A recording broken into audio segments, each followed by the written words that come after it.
The highway stretched endlessly, sunlight bouncing off silver guardrails as we cut through traffic. My wife's hands gripped the steering wheel with practiced recklessness, her nails tapping impatient rhythms. She loved speed more than stability, more than comfort, maybe even more than me. I sat silently, watching her eyes flicker between mirrors, daring anyone to block her lane. Suddenly, sirens pierced the air. Red and blue lights exploded behind us, slicing through her bravado. She cursed softly, slowed, and guided our sedan toward the shoulder. I exhaled slowly, though unease tightened my chest.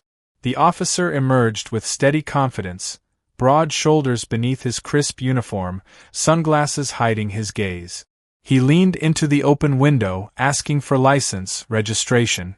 My wife's voice danced somewhere between annoyance and flirtation when she handed over the papers. His attention lingered longer on her than seemed necessary, and something inside me stirred. He stepped back, scanned the documents, then turned toward me with deliberate slowness. Tapping a pen against his clipboard, he asked me to step outside. Confused, I obeyed, gravel crunching beneath my shoes as heat pressed down from above. Removing his glasses, he locked eyes with me. Green, piercing, almost invasive. His voice lowered, carrying weight that made my throat tighten. "Sir," he said evenly, "this stop isn't only about broken speed laws. There's something else you should understand." Through the windshield, I caught sight of my wife smirking, as though she already knew. The officer's words settled into me like smoke, curling through every thought. My pulse raced, though not from fear, something sharper, more complicated. His gaze didn't flinch, as though he measured my reaction, weighing my silence against truth I hadn't yet heard. "What do you mean?" I finally asked, voice thinner than intended. He leaned closer, lowering his tone until only I could hear. "Your wife isn't just reckless on highways. She's reckless everywhere. And I've crossed paths with her before." The word struck harder than any citation ever could. For a moment, the heat around us disappeared, replaced by an icy dread. My wife had secrets, yet instead of outright denial, her expression inside the car was calm, almost amused. That smirk again, sly, knowing. The officer continued, lips nearly brushing my ear, his presence invasive. "She invites danger. She courts men, plays games with loyalty. I've seen it firsthand. But right now, you need to decide if you're willing to confront it." I staggered back, caught between disbelief and suspicion. 1,000 late nights, mysterious messages, unexplained errands. Suddenly, threads began weaving together. Still, his closeness unsettled me more than revelations. Something about his posture, his confidence, suggested this wasn't just about her. It was about us. I turned toward the car, met her eyes again.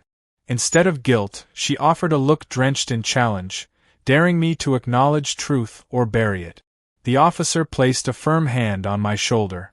"Shall I show you?" he asked. His hand pressed firmly against my shoulder, steady yet strangely intimate. I froze, unsure whether to pull away or surrender to the moment. Every instinct screamed that this was more than routine duty. His nearness unsettled me, confidence radiated from him, the kind that strips away defenses without effort. "Show me," I asked, words trembling out. He tilted his head slightly, lips curving with a suggestion I couldn't decipher, mockery or invitation.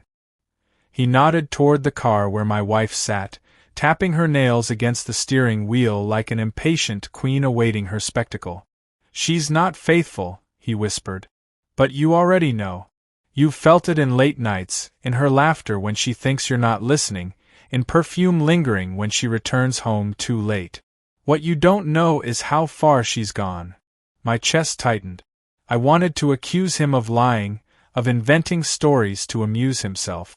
Yet something about his voice, the quiet authority, the steady cadence, made denial feel childish. He leaned closer, brushing past boundaries I thought sacred. "She's played this game with me," he confessed. "I've been in that passenger seat, not chasing her for speeding, but chasing something else entirely. And she let me catch her. The world spun. My wife's smirk widened through the glass, like she reveled in my unraveling. I should have felt rage, betrayal. Instead, heat rushed through my veins. Dangerous, confusing, electric. The officer's eyes burned into mine. Want to know how it began? His question clung to me, vibrating in the pit of my stomach. I should have pushed him away, stormed back to the car, demanded explanations directly from her. Yet his nearness anchored me, his voice weaving traps I couldn't escape.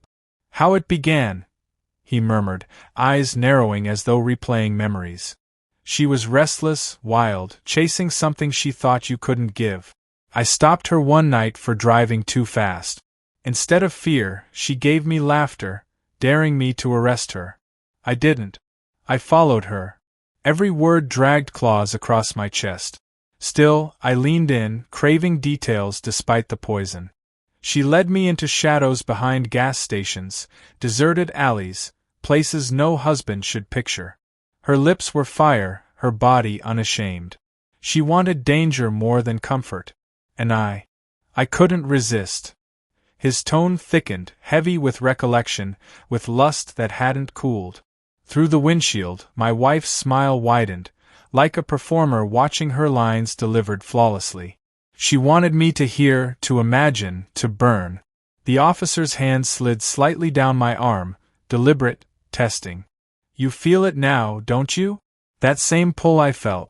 She awakens things, dangerous things. You could hate her for it, or you could let it consume you.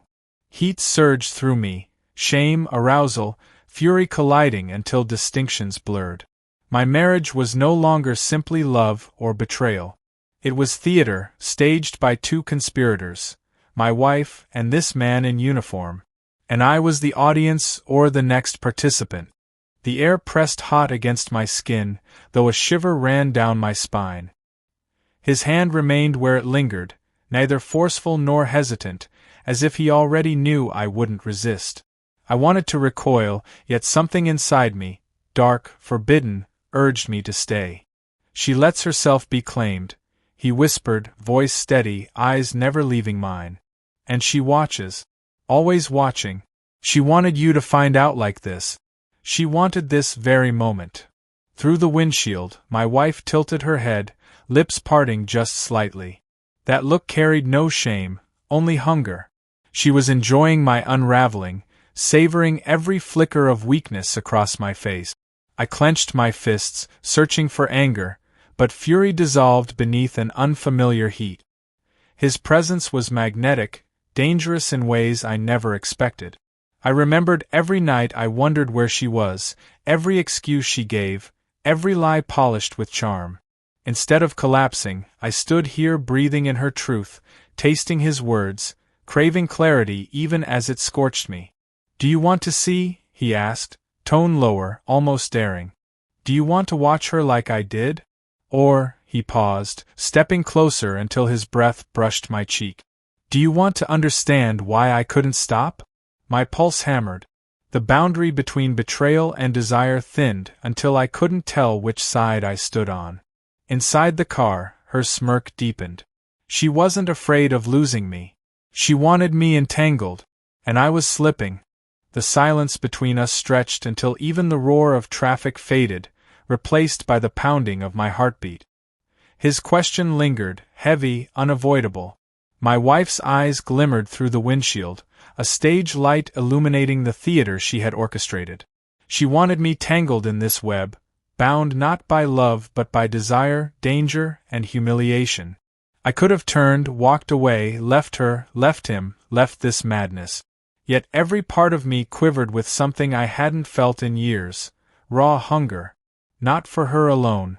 Not for him alone. For the fire they carried together, a fire I had been denied while I drifted through routines of marriage, faithfulness, and quiet longing. He leaned closer, lips nearly brushing my ear, voice velvet and razor in equal measure. You don't need to pretend anymore. You want this. And the truth, hideous, liberating, was that I did. The car door opened, and she stepped out, hips swaying as if she'd been waiting for this cue all along. She came to us, slipping between, her hand on his arm, then on mine, binding us wordlessly.